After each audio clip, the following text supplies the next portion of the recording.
हार्दिक बधाई बालेन।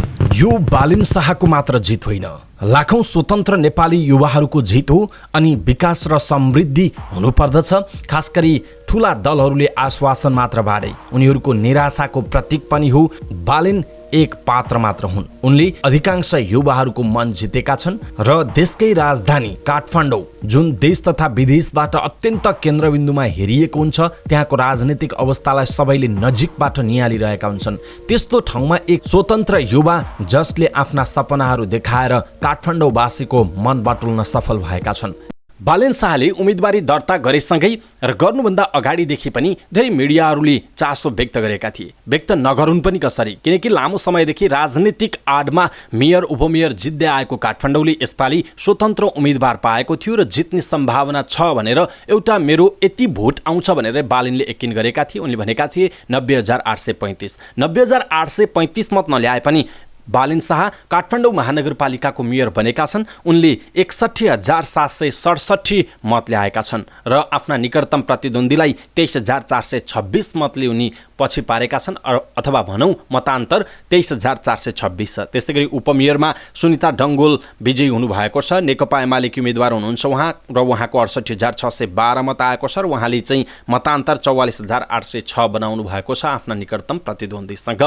खास गरी बालेनको जुन कन्फिडेन्स थियो यसले अब काठमाडौँ केही परिवर्तन हुन्छ भनेर युवाहरूले पनि विश्वास गरेका थिए। धेरै मिडियाहरूमा त्यो कुराहरू पनि आइरहेको थियो। यसै गरी अबको 5 वर्षमा उनले काम गरेर पनि फेरि साथ पाउनेछन्, यो आशा हामी व्यक्त गर्दछौँ। लाखौं युवाको ढुकढुकीको रूपमा उदाएका बालेन शाहलाई काठमाडौँको मेयरमा निर्वाचित भएकोमा हार्दिक बधाई ज्ञापन गर्दछौँ। यो तपाईँ हामी सबैको जित हो, स्वतन्त्र युवाको जित हो। खास गरी अब राजनीतिक दलहरूका आश्वासन अनि खोक्रा कुराहरूले हुँदैन, काम गर्ने युवाहरूलाई ठाउँमा पुर्याउनु पर्छ भनेर काठमाडौँले जुन प्रयास गर्यो यसलाई सल्युट गर्नुपर्छ।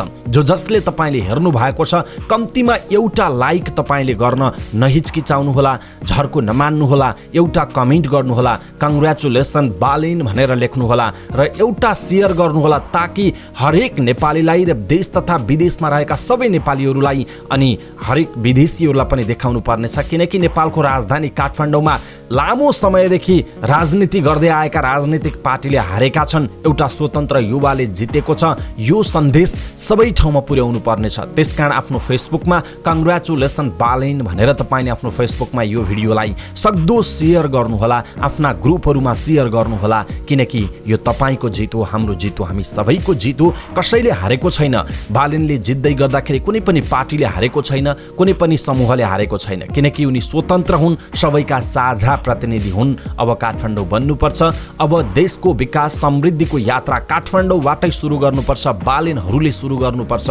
विभिन्न ठाउँमा धरानको कुरा गरौँ, हर्क साङपाङ जो एक्लै लडेर पनि धरानीहरूको मन जितेका छन्, यस्ता युवाहरूले अब पालो पाउनुपर्छ, देशले मुहार फेर्नुपर्छ। यदि मेरो कुरामा तपाईँ सहमत हुनुहुन्छ भने यो भिडियोलाई सक्दो सेयर गर्नुहोला। आज यो सन्देश सबै माझ पुर्याउनु पर्नेछ, खुसियाली बाँड्नु पर्नेछ। त्यसकारण एउटा लाइक, एउटा कमेन्ट, एउटा सेयर कम्तीमा पनि गरिदिनु होला। यति भन्दै गर्दाखेरि दर्शक महानुभाव, खास गरी बालेन शाह को हुन्, किनकि बालेनले काठमाडौँमा जितिसके पछाडि उनका योजना के छन्, योजनाको विषयमा म अर्को एउटा छुट्टै भिडियो बनाउने छु। उनका योजनाहरू के छन्, उनले घोषणापत्रमा के कुराहरू लेखेका छन् भनेर उनको एउटा छुट्टै भिडियो म बनाउने छु। त्योभन्दा अगाडि बालेन शाह को हुन् र उनी किन यसरी राजनीतिमा आए, उनी राजनीतिमा आउँदै गर्दाखेरि उनले आज जितेका छन्, तर उनलाई हिजो अस्ति यो फुच्चे केटु यसले के गर्छ र यस्ता व्यक्तिहरू त योभन्दा अगाडिका चुनावमा पनि आएका थिए, केही मत ल्याएका थिए, आज उनीहरूको नाम नै गुमनाम जस्तो भएको छ, उसले जित्दैन भनेर सामान्य रूपमा लिइएको थियो। योभन्दा अगाडि कसले के भनेको थियो लगायतका कुराहरू म प्रस्तुत गर्छु, हामीलाई अन्तिमसम्म हेर्नुहोला। बालेनको पुरा नाम बालेन्द्र शाह हो, यहाँहरू धेरैलाई थाहा भइसकेको छ। उनी 31 वर्ष अघि काठमाडौँको नरदेवीमा जन्मिएका हुन्। उनका बुबाको नाम राम नारायण शाह र आमाको नाम ध्रुवदेवी हो। उनका बुबा आयुर्वेद चिकित्सक हुन्। बालेनका दाजु कुशल चार्टर एकाउन्टेन्ट छन्, भाउजू बैंकर र बहिनी चित्रकार हुन्। बालेनकी श्रीमती सविना जनस्वास्थ्य क्षेत्रमा कार्यरत छिन्। सानै उमेरबाट सङ्गीतप्रति चासो राख्ने बालेन र्यापर पनि हुन्। यहाँहरू धेरैलाई थाहा छ उनी चर्चित र्यापर हुन्। धेरैको मन मस्तिष्कमा उनी बसिसकेका थिए योभन्दा अगाडि नै। पेसाको हिसाबबाट उनी इन्जिनियर पनि हुन्। काठमाडौँको VS निकेतन विद्यालयबाट +2 सकेका बालेनले खुमलटार स्थित हिमालयन व्हाइट हाउस इन्जिनियरिङ कलेजबाट सिभिल इन्जिनियरिङ अध्ययन गरे। भारत पढ्न गएपछि बेङ्गलोरबाट स्ट्रक्चरल इन्जिनियरिङ गरी भारतमा अध्ययन सकेर स्वदेश फर्किएपछि इन्जिनियरिङ पेसामा लागे। 2072 सालको वैशाख 12 गतेको महाभूकम्पपछि उनी पुनर्निर्माणको काममा संलग्न भए। खास गरी 2072 साल असोज 3 मा नयाँ संविधान घोषणा भएपछि भारतले नेपालमाथि नाकाबन्दी लगायो। सोही समयदेखि बालेनको रुचि राजनीतितिर हुन लागेको हो। राजनीतिमा आउनु अघि उनी सामाजिक गतिविधिमा संलग्न थिए। बालेनले गत मक्सिरमै काठमाडौँ महानगरपालिकाको मेयरमा उठ्ने घोषणा गरेका थिए। सामाजिक सञ्जाल फेसबुक मार्फत मेयरमा उठ्ने जानकारी गराएर उनी त्यति बेलैदेखि प्रचार प्रसारमा सक्रिय थिए। त्यसो त महानगरप्रति उनको प्रतिबद्धता के छ त? स्वतन्त्र उम्मेदवार बालेनले चुनावी घोषणा पत्रमा डिजिटल सरकारदेखि आइडिया बैंकसम्मका योजना अगाडि सारेका छन्। साथै उनले व्यक्तिगत घटना दर्ता र घर घरमै पुगेर वृद्ध भत्ता वितरण गर्ने प्रतिबद्धता पनि व्यक्त गरेका छन्। सबै वडा स्तरहरूमा अनलाइन भुक्तानी प्रणाली सुरु गर्ने, सूचनाको हक र खरिद, टेन्डर प्रक्रिया र बजेटको पारदर्शिताका लागि डिजिटल माध्यम प्रयोग गर्ने, जन्म दर्ता प्रमाणपत्र, मृत्यु दर्ता, विवाह दर्ता तथा अन्य कागजातहरूको होम डेलिभरीको व्यवस्था मिलाउने उनको घोषणा पत्रमा उल्लेख छ। युवालाई उनीहरूको व्यक्तिगत करियर मार्ग पत्ता लगाउन मद्दत गर्ने उद्देश्यले करियर परामर्श र कोचिङ कक्षामा सहभागी गराउने उनले बताएका छन्। कक्षा 1 देखि 8 सम्मको पाठ्यक्रम परिमार्जन गरेर इतिहास, योग, आयुर्वेद र पौराणिक शिक्षा दिइने पनि उनको प्रतिबद्धता रहेको छ। पछिल्लो समय र्याप र इन्जिनियरिङ सँगै अगाडि बढिरहेका बालेन राजनीतिमा भने सुरुमा विवेकशील पार्टीप्रति आकर्षित थिए। उनले विवेकशील पार्टीबाट राजनीति गर्ने चाहना पनि राखेका थिए। विवेकशील र साझा पार्टी एक भएर छुट्टिएका बेला उनी उक्त पार्टीको सम्पर्कमा पुगेका थिए। त्यो बेला उनले आगामी चुनावमा विवेकशीलबाट मेयर उठ्ने चाहना राखेका थिए। बालेनजीले त्यति बेला मेयर उठ्न हाम्रो पार्टीको नेतालाई प्रस्ताव राख्नु भएको थियो। विवेकशील पार्टीका एक सदस्यले भनेका छन्, त्यो बेला उहाँ र्यापरका रूपमा मात्र चिनिनुहुन्थ्यो। हामीले पहिला पार्टीको सदस्यता लिन सुझाएका थियौँ। बालेनले विवेकशीलको सदस्यता लिएनन्। मेयरमा उठ्ने सपना पनि छोडेनन्। आफ्नै तरिकाले उनी त्यसको तयारीमा लागे। उहाँले 2.5 वर्ष अघि मेयर उठ्छु भनेर फेसबुकमा लेख्दा उहाँका साथी र हामीले पनि जिस्क्यौं। बालेनकी श्रीमती सबिनाले भनेकी छिन्, काठमाडौँको मेयर पद भनेको कुनै कम्पनीको CEO जस्तो हो भन्ने बालेनको तर्क छ। बालेनले विभिन्न मिडियाका अन्तर्वार्तामा पनि काठमाडौँको मेयर पदलाई राजनीतिसँग तुलना गर्न नमिल्ने बताएका छन्। मेयरको पद राम्रो ज्ञान भएको मान्छेले लिनुपर्छ। CEO जस्तो पोजिसन हो, राजनीतिसँग तुलना गर्न मिल्दैन भन्ने उसको तर्क छ। बालेनका दाइ कौशलले भनेका छन्, कसैको दबावमा काम गर्नु पर्दैन, आफ्नै मतदाताको काम गर्ने ठाउँ हो, व्यवस्थापन राम्रो गर्नुपर्छ भन्ने उसको बुझाइ छ। नेपालको राजनीतिक अवस्था देखेर निराश भएपछि बालेन राजनीतिमा आएको कौशलको जिकिर छ। ऊ कसैले काम नगरेको देख्दा निराश हुन्थ्यो, आक्रोश देखाउँथ्यो। कौशलले भने ऊ कुनै घटनाले मेयर उठ्न आएको होइन, उसले आफूलाई तयार पारेको छ। 5 वर्ष पहिलादेखि नै तयारी गर्यो। अहिले उपयुक्त समय देखेर उम्मेदवारी दियो। उम्मेदवारी अघि हरेक क्षेत्रका व्यक्तिसँग भेटघाट र सरसल्लाह गरेर ज्ञान लिएको छ। क्षमता बनाएर मात्र उम्मेदवारी दिएको छ। सटिक र प्रष्ट बोल्न सक्ने बालेनको क्षमता छ। उम्मेदवारी दर्ताका दिन पत्रकारहरूले उनलाई दलहरूको मत काट्ने विषयमा सोधेका थिए। बालेनले सिधा जवाफ फर्काए, हो म कांग्रेस एमाले दुवैको भोट काट्न आएको हो, जित्न आएको हो। गायक स्वप्निल बालेनको बोल्ने शैली र तर्कशील क्षमतालाई नेतृत्वमा हुनुपर्ने गुण भनेर भन्दछन्। एउटा नेता हुन साइकोलोजिकल विङ चाहिन्छ। स्वप्निल भन्छन्, म लिडर हुन सक्छु कि सक्दिनँ भन्ने कुरा मलाई नै थाहा नहुन सक्छ। जोसिएका बेला मलाई पनि यो बन्न मन लाग्छ भनेर बोलिदिन्छु। तर बालेन जुन तरिकाले अगाडि बढेको छ, उसले हरेक अन्तर्वार्ताहरूमा जित हात पारिसकेको छ। उसमा नेतृत्व क्षमता छ भन्ने प्रष्ट देखिएको छ। बिस्तारै आम मानिसमाझ सार्वजनिक हुँदै गरेका बालेनको व्यक्तित्व कतिपय मानिसलाई भने बिझेको छ। बालेनका कतिपय व्यवहार र भनाइले उनको व्यक्तित्वको सम्भावित अर्को पाटोबारे पनि संकेत गरेको छ। उनी सधैँ कालो चस्मा लगाउँछन्। हलमा सम्बोधन गर्दा होस् वा कोठामा छलफल गरिरहँदा कालो चस्मामै देखिन्छन्। मिडियालाई दिएका कयौं अन्तर्वार्तामा उनले कालो चस्मा फुकालेका छैनन्, फुकाल्दैनन्। बालेनले सार्वजनिक रूपमा दिने कतिपय अभिव्यक्ति पनि स्वाभाविक लाग्दैनन्। उदाहरणका लागि उनी आफू 90,835 मत ल्याएर निर्वाचन जित्ने बताउँछन्। कुनै राजनीतिज्ञले म 80,000 वा 90,000 मत ल्याएर जित्छु भन्नु अस्वाभाविक होइन। त्यो भनेको लगभग त्यति मत भनेको हो। तर जब कुनै राजनीतिज्ञले तोकेर म 90,835 मत ल्याउँछु भन्छ, उसले के आधारमा किन त्यसो भनिरहेको छ भन्ने प्रश्न महत्त्वपूर्ण हुन्छ। कस्तो मनोविज्ञान भएको नेताले मैले सार्वजनिक रूपमा ठ्याक्कै अङ्क तोकेर आफूले ल्याउने मतको दाबी गर्नु जायज नै हुन्छ भन्ने ठान्छ? उसले आफूलाई तिलस्मी ठान्छ वा त्यसो भनेपछि मानिसले आफूलाई कन्फिडेन्ट ठान्छन् भन्ने विश्वास गर्छ वा सार्वजनिक रूपमा जे भनिदिए पनि हुन्छ भन्ने ठान्छ?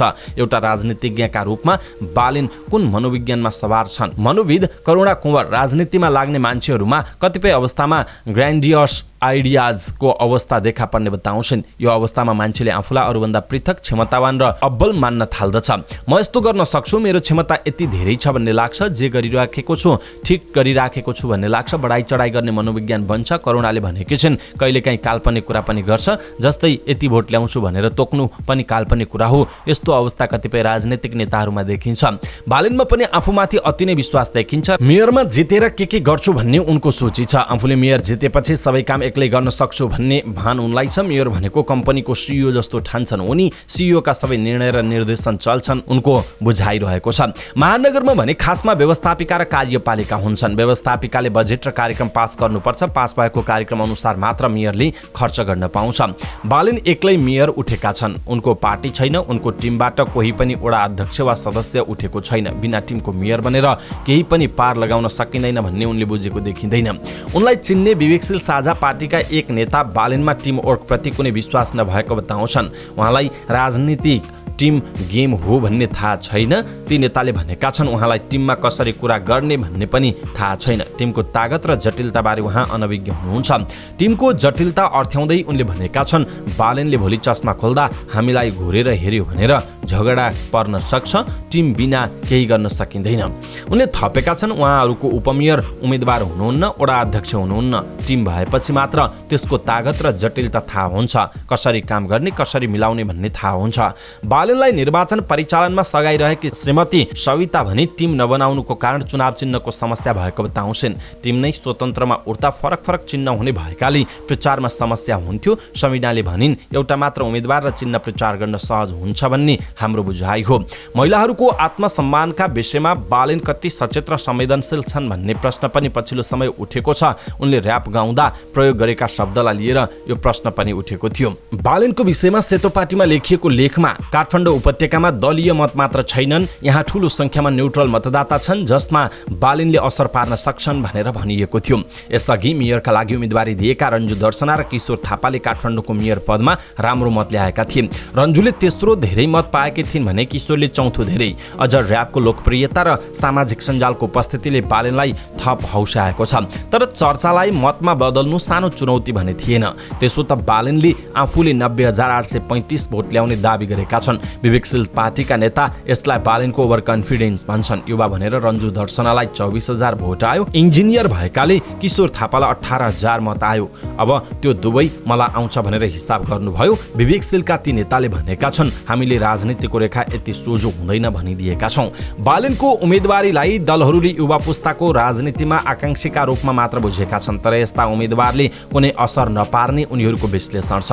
नेकपा एमालेका केन्द्रीय सदस्य विष्णु रिजाल बालेनको उम्मेदवारीलाई लहरको राजनीतिका रूपमा व्याख्या गर्छन्। अघिल्लो चुनावमा रन्जु दर्शना आउनुभयो, ठूलो हो हल्ला भयो, तर उनीहरू फेरि उम्मेदवार पनि हुन सकेनन्। अहिले उनीहरूको पार्टी कुन हो भन्ने अवस्था भयो, कहाँ छन् भन्ने थाहा नपाउने अवस्था छ। रिजालले भन्नुभयो बालेन शाह भन्ने पनि लहरका रूपमा आए। लहरले राजनीति चल्दैन, राजनीतिलाई प्रभाव पार्न सक्दैन।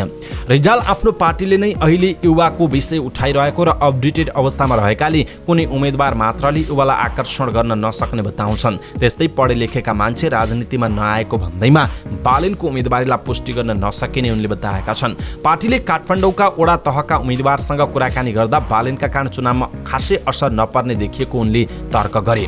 बालेनले काठमाडौँको इलिट भोटमा असर पार्छन्, हाम्रो मतदातामा खासै असर पार्दैनन्। बालेनले पाउने मत सम्भवतः कङ्ग्रेसका मतदाताको हुन सक्छ, रिजालको भनाइ छ। नेपाली कङ्ग्रेसका नेता भीमसेन दास प्रधान पनि काठमाडौँमा बालेनको उम्मेदवारीले खासै असर नपार्ने बताउँछन्।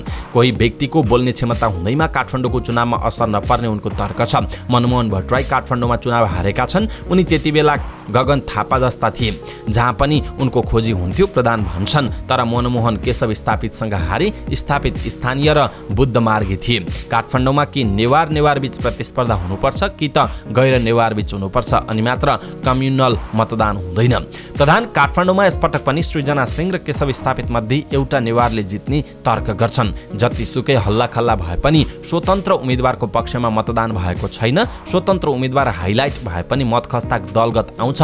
उनले भनेका छन् बालेनको मिडियामा मात्र हल्लाखल्ला हो। दर्शक महानुभाव, बालेन्द्र शाह अर्थात् बालेन शाहको उम्मेदवारी दर्ता भएपछि भएका विभिन्न टिका टिप्पणी मध्ये सेतो पार्टीले कालो चस्माभित्र लुकेका बालेन शाह उनको उम्मेदवारीले काठमाडौँको चुनावमा कसलाई कति असर पार्छ भनेर मनोज सत्यालले लेखेको यो लेख हामीले यहाँहरूमाझ प्रस्तुत गर्यौं। दर्शक महानुभाव, अब आएर तपाईँ के भन्नुहुन्छ? बालेनले चुनाव जितिसके पछाडिको यो अवस्थामा तपाईँ के भन्नुहुन्छ? जो व्यक्तिहरूले बालेनप्रति टिप्पणी गरेका थिए उनीहरूलाई के भन्न चाहनुहुन्छ? अनि 5 वर्षको अवधिमा बालेनबाट तपाईँको अपेक्षा के छ? काठमाडौँ, तपाईँ देश तथा विदेशमा हुनुहुन्छ, देशभित्र हुनुहुन्छ, अझ काठमाडौँमै हुनुहुन्छ, बालेनबाट कस्तो खालको अपेक्षा तपाईँले गर्नुभएको छ? विदेशबाट सोझै काठमाडौँ झर्दै गर्दाखेरि तपाईँको अपेक्षा के हुन्छ? बालेनले काठमाडौँ कस्तो बनाइदिए हुन्थ्यो जस्तो तपाईँलाई लाग्छ? कृपया एउटा कमेन्ट तलको कमेन्ट बक्समा कमेन्ट गरिदिनु होला। बालेन शाहले योभन्दा अगाडि आफ्नो उम्मेदवारी दर्ता गर्दाखेरि विभिन्न योजनाहरू सार्वजनिक गरेका छन्। उनले कस्ता खालका योजनाहरू सार्वजनिक गरेका छन्, 5 वर्षमा के गर्ने योजना बनाएका छन्, भूमिगत रूपमा अर्को भिडियोमा हामी प्रस्तुत गर्नेछौँ। हामीलाई हेर्दै गर्नुहोला।